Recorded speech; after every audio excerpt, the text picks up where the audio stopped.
Hi, this is Sean D'Souza, and you're listening to the 3-Month Vacation Podcast.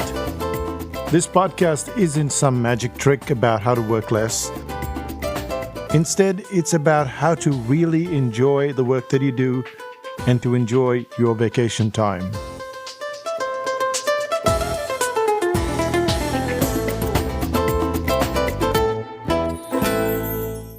Hi, I'm Sean, and you're listening to the 3-Month Vacation.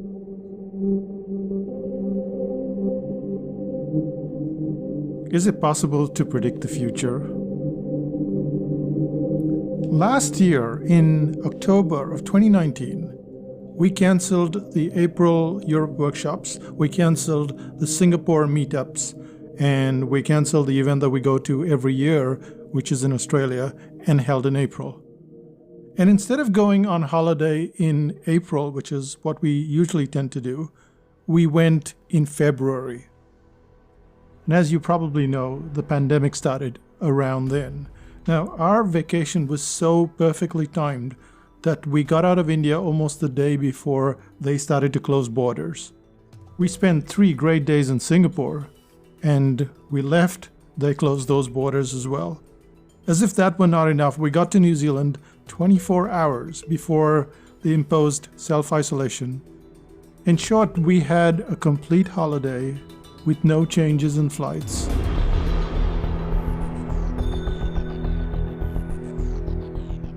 And somehow, having predicted all those cancellations in advance and perfectly.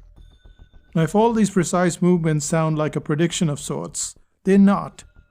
Almost all of our actions were pure guesswork. They were completely random, much like the country that we visited, India. If there's any country that's unpredictable in every way, it's India. As we went through India, I used to send these stories to friends on Messenger or WhatsApp, and they all said, almost everyone said, hey, you should put this on the podcast. So, well, we're going to put this on the podcast. Here are 3 heartwarming stories of our travels. There are more, of course, but these are 3 of them, and I hope you'll enjoy it. The first story has so many twists and turns that you'll be surprised to learn that it's just about a single photograph, just one print, just that one photograph. It's a photograph of a mother and a child. Let's begin, shall we? Let's go to the first story.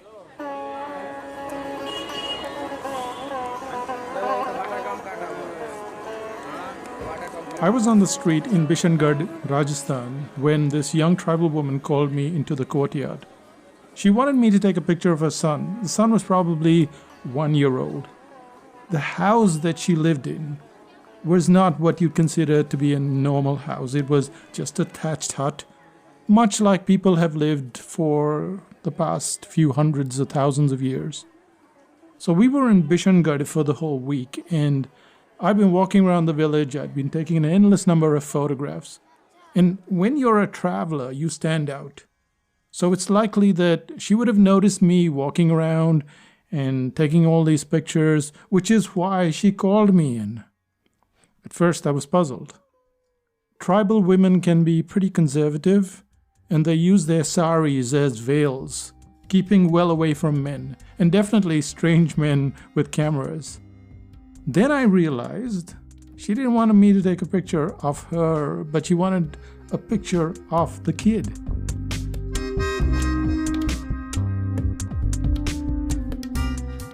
I aimed my camera at the kid as she instructed, and she wasn't keen on the house as the backdrop, so she got a bright towel, and soon we had a photo shoot in progress.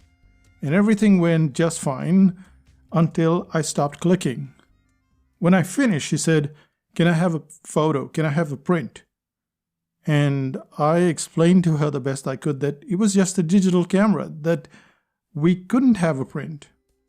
It was hard for her to understand why a print didn't just pop out of the camera itself.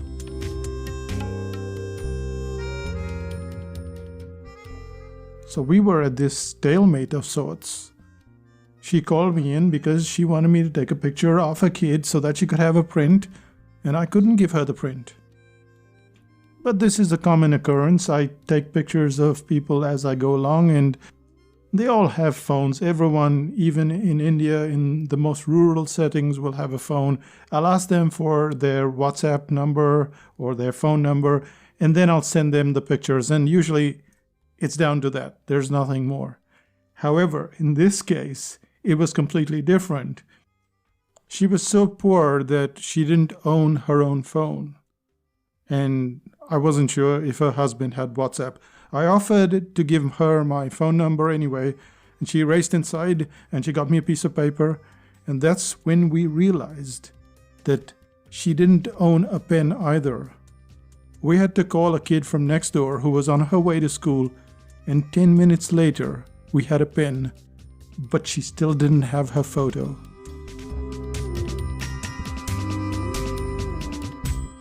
Bishangarh is a very tiny village. Perched on one far corner of the village is a warrior fort, and it was built to keep warriors on the ready and was built about 70 kilometers from the city of Jaipur. The warrior fort was an early warning system, and it comprised of warriors ready to defend against any incoming enemies. But over the years, the fort fell into ruin. It was occupied by bats, by parrots, and by monkeys. However, the village still continued to exist around the fort. In the past 3 years alone, the village has grown in terms of lots of new and modern stuff. There's still no piped water, and every drop of it has to be collected from a central water point.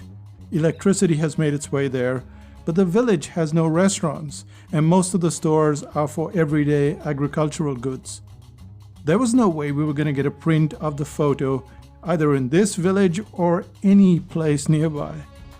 The closest place that we could think of getting a photo from was Jaipur, which was 70 kilometers away.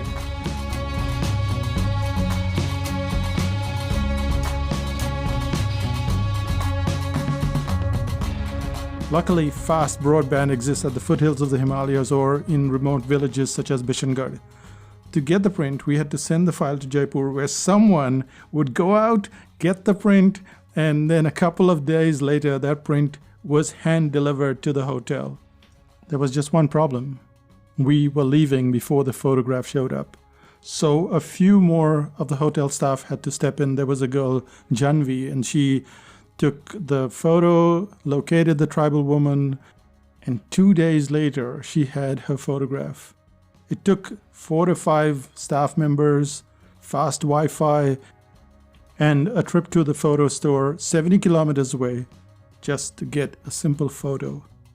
But it made one mother happy. Actually, it made 2 mothers happy, because when I think about it, I took some other pictures on my walk around the village, and I figured if we were going to make one mother happy, we might as well make 2 happy. And so there you go, 2 happy mothers in Bishangarh. So that's the first story about the photo. The second one is about the cheese and how it made its incredible journey to my own mother's home. Let's find out how that story unfolded.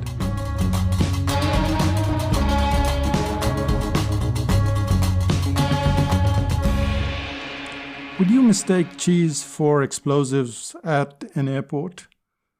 As we were headed to India, Renuka asked my mother what she'd like from New Zealand. Cheese, New Zealand cheese would be nice, said my mother.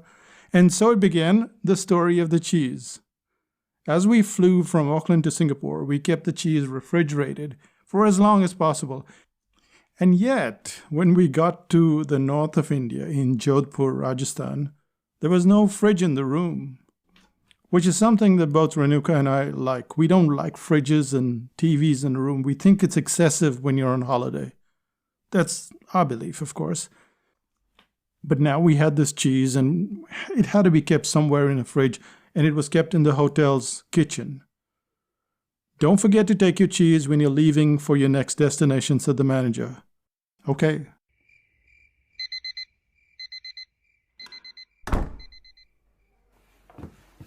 But you know what happened? We forgot. Our car ride was early at 8 a.m. and we were more focused on breakfast. In India, all meals, breakfast, lunch, and dinner, they're all special. There's no smoothie rushed breakfast. Smoothies are what you are likely to drink on a hot summer's afternoon under an umbrella. I once looked up Indian vegetarian breakfasts and I expected to find about 150. Instead, I found over 1,000 recipes just for breakfast and purely vegetarian, which is precisely why we had to go through the breakfast. We had to eat all that lovely aloo paratha, that's a kind of roti with embedded potato. You have masala chai, you have Rajasthani garlic chutney, you have all kinds of beautiful breakfast dishes.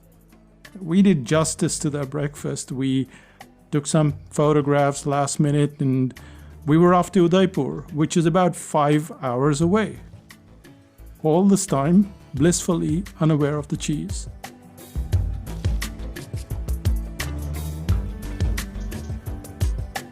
Halfway into our trip, the phone buzzed. There was a message. You forgot the cheese. We were not going to turn back to recover 2 slabs of cheese. But it's for your mother, said the manager. Yes, it was for my mother, but these things happen. We had other things we had brought for her, and I was sure she wouldn't mind if the cheese didn't come along for the ride. The manager was pretty sure that I had the wrong priorities. I'll send it to you, he messaged me. Give me a couple of days. He knew from our brief interactions that we are travelers, not tourists. When we get to a location, we stay there for a whole week. We almost never do any tours. We forego the Instagram sites with a passion. Instead, what we tend to do is explore the villages, meet with people, spend time figuring out the culture, and yes, buying cutlery. No matter where we go, we end up with forks and spoons and ladles and all sorts of cooking utensils. We've got stuff from Tokyo, from San Miguel, Drios in Greece, Hanoi, and pretty much any place that we've been to on our travels.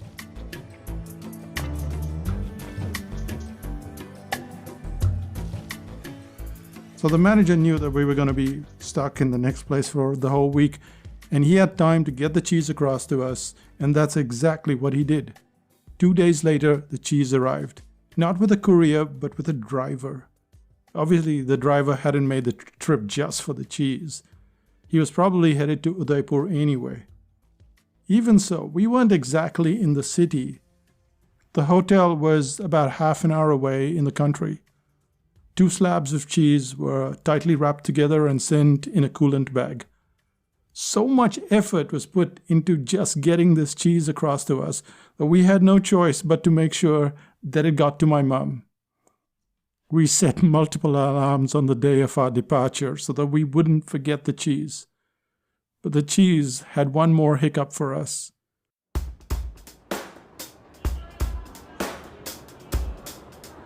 We had it in hand luggage as we made our way to Goa, where my parents live. And as the bag went through security check, it was flagged. "What's in the bag?" asked the security guy through his mask. Yes, they already had masks by then. We had no idea that he was referring to the cheese. "It's a big block of something," he said grimly. "Oh, that's cheese." I don't know what it must have looked like to him on the scanner, but he got it out of the bag, ran it through an explosives test before handing it over to us to take it to Goa. My mom got the cheese. She doesn't know the story yet, but I'm sure the cheese will taste a lot better once I tell her. And that was the second story. But there is a third one, which is about cashew nuts.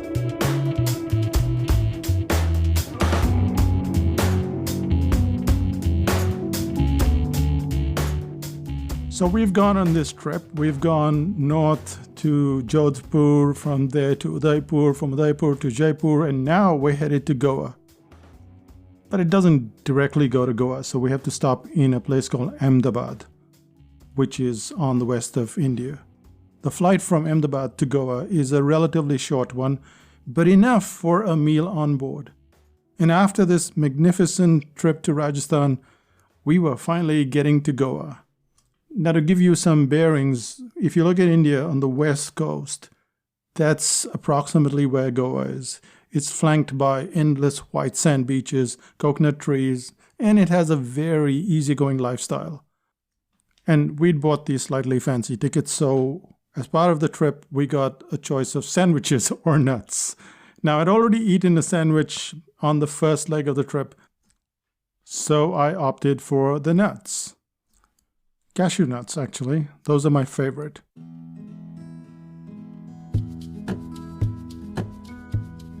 Now, cashew trees come and go, and when I was a child growing up, we'd go on holiday and we'd see the cashew fruit almost everywhere. The fruit is juicy, but if you've eaten one of them, you're pretty much done for a lifetime because it's not particularly tasty. Instead, the fruit is used to make a liquor called feni, which goans love. And yes, there's the nut, the tiny little nut. So a tree might produce about 2 to 3 kilos of nuts in a year, which means you're eating the nuts of almost an entire tree when you chomp mindlessly through a packet of cashews. Go online, have a look at what it looks like. But anyway, back to the flight. There I was, mindlessly chomping the cashews, partially because my attention was focused on the container. It was a lovely pink tin box that most kids would love to play with, or at least store something in it. I liked all kinds of boxes when I was a kid, and it seemed like a colossal waste to throw that tin box after eating the cashews. And since we were seated right at the front of the plane, we were having a discussion with the aircrew all the time. The air hostess was a real live wire. She greeted everyone with enormous warmth as they boarded the plane. We liked her right away, and Renuka decided that the box was not going to waste after all. She shared her idea with the air hostess. How about putting some sweets in that box and giving it to a child on the plane? Tell them it's a special gift. In most countries, health and safety would not agree with such a system. They would just bristle at the thought of food contamination. This was India, and in India, rules are meant to be broken, and in this case, the hostess was more than happy to play along. She put the sweet in the box, she gave it to the delighted child. The parents were happy, the kid was ecstatic, and it was such a cool thing to do.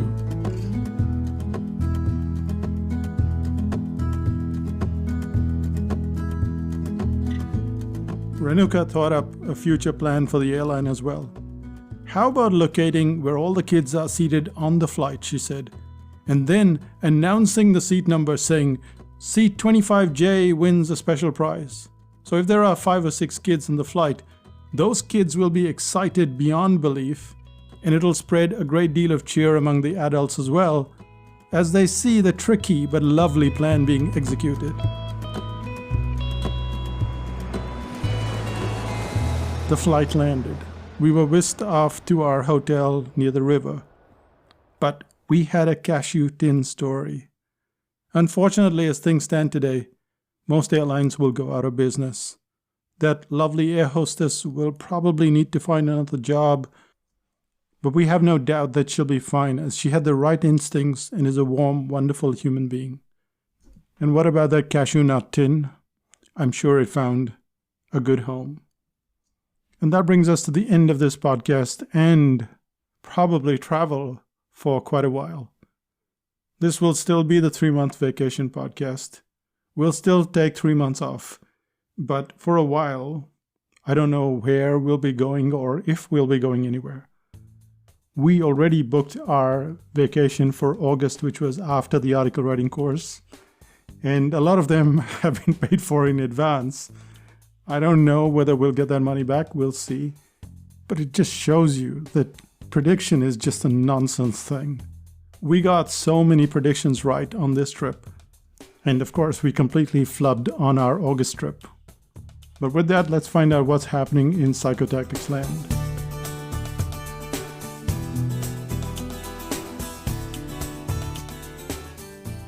Now, it's highly unlikely that you've not read the brain audit, but if you haven't read the brain audit, then this is a good idea.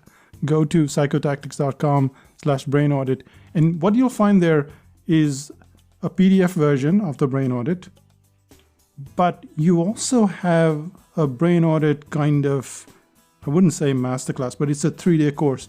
We had this many years ago, and we had it in Washington, D.C., somewhere thereabouts, not exactly Washington, D.C. And we recorded the entire event. And the tickets were, I think, between $800 to $1,000. It sells for a fraction of that amount. And it gives you a much deeper insight into the brain audit. So if you go to psychotactics.com/brain audit, what you find there are all these options, including the audio version of the brain audit or the PDF, but also this 3-day event that has been edited so that it's ready to listen to. And if you're into audio, I think you'll like it quite a lot. The other event that's coming up is the pre-sale course, which is on the 7th of June. What we tend to do at Psychotactics is we sell out a lot of our stuff in advance. Even though this whole pandemic has hit our system and hit everybody's system, because of the pre-sale, we're able to sell out 85% of the article writing course. That's at the point of this being recorded. It might stay at 85%, it may go to 100%, I don't know. But a lot of it is dependent on the pre-sale. And I think, in my opinion, that if you're not pre-selling, then it's just a struggle, because then you have to really sell. You really have to push and keep pushing. And pre-sale is just like a wedding. You've kind of created a system where all the guests are going to show up. And they're all going to be there, even though they're coming from different places. And that's kind of the best analogy I have for pre-sale. It's just everyone showing up and being part of the whole thing. And being part of the whole thing obviously means that you're selling a product or a service or training, and people are there to buy it at one go. Not in dribs and drabs, but at one go. Now, if I were you, I'd go and get the goodies. Look at the goodies. So you go to psychotactics.com/pre-goodies, and you get the goodies and you get on the waiting list. And then you decide, you want to get the course or not. But that's on the 7th of June. So go right now, get the goodies, go through the goodies. And on the 7th of June, you decide, wait, this sounds really good. I'm going for it. You'll go for it. On the other hand, on the 22nd of June, we're going to sell the seats for the Da Vinci, which is the cartooning course. And I can't stress, this is the other I can't stress. So one is the pre-sale, but I can't stress the power that you get when you can draw, and all that nonsense that has been drummed in your head that you were not supposed to draw and that you can't draw a straight line. All of that goes away. And you'll find the Da Vinci course to be something of an awakening in you. So go to psychotactics.com/Da Vinci, that's DAVINCI. Yeah, like Leonardo. You knew that already, didn't you? And that brings us to the end of the podcast. I hope you enjoyed the stories, and we'll see you in 5000 BC land. Bye for now. Still listening? Okay. 4th story. So I was in Goa. We've gone through Rajasthan. We've gone through Ahmedabad, which is in Gujarat. We're down to Goa now. And I'm sitting there and I'm having breakfast. And there's a small resort kind of thing. And at breakfast time, I'd hang around there with my paints and my camera and stuff like that. And people would sit there sometimes and have a chat. I once had a chat with this guy for 3 hours on religion and politics, and not the kind of thing you want to get into, but I did. And anyway, his cousin happened to be there visiting him, and she looked at some of the photographs and cartoons and said, "Hey, we're opening up a place. Why don't you come to the opening party?" And we had our family to visit, cousins and parents and stuff. But we decided, okay, one night we can go to the opening party. And we did. And of course, we knew no one there. We barely got to the place because we were completely lost. And yet, we finally found the place. And we decided, okay, we'll stick around for a little while. We'll eat something. Otherwise, we'll just go out to dinner. And then what happens is this friend of mine, Vernon, who I haven't seen in close to 30 years, maybe not 30 years, maybe less, but close to that. And he walks in with his wife and his daughters, and it's such a bizarre set of coincidences. Me speaking with this guy over breakfast, and then his cousin calls me to this vague party that I know nothing about. And there's Vernon.